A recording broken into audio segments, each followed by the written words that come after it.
Hi there, Steve Rubis, the Fixed IR guy. Today we want to discuss the idea of a full and fair valuation of a company's shares. So in the investor relations world, IROs often develop a strategic plan that sets in place the framework for how that IRO wants to operate the company's investor relations program. One of the key objectives of these plans is this idea of achieving a full and fair valuation for company shares. We actually believe that an objective of full and fair valuation represents a false premise, and we think there are two issues as to why this is the case. First, an investor relations professional cannot directly impact valuation. IR professionals are not putting capital to work. We're not investing in shares, therefore we cannot directly change price. All we can do is educate and provide information. Secondly, the idea of full and fair valuation has two sides to the story. In a bull market like the last 10 years, full and fair valuation is likely up and to the right. A company is probably executing, beating expectations, raising guidance on a regular basis, and the stock is going to the moon. People are happy. Conversely, you could be a company like Cerner who reported third quarter earnings last night and missed expectations and also failed to provide a meaningful outlook for 2019. The shares reacted with being down 10%. So that could also represent a full and fair valuation.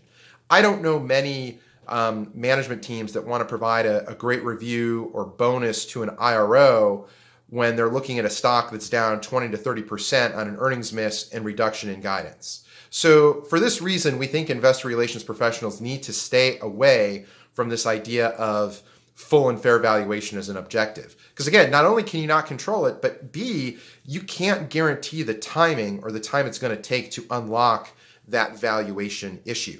So what should investor relations professionals focus on? We think there are three things. First, am I providing the right materials for investors to understand and engage with my company in an optimal manner? Secondly, am I providing compelling and relevant information that allows investors to make good decisions about my company? And third, am I showing that our company management team is open to communicating with investors? These three items I can control as an IRO. A full and fair valuation is merely a hallmark of an IRO who is doing those three things that we just mentioned. If you have the right materials in place that project the stature that the company wants in the market, valuation will take care of itself. Valuation is not a primary objective.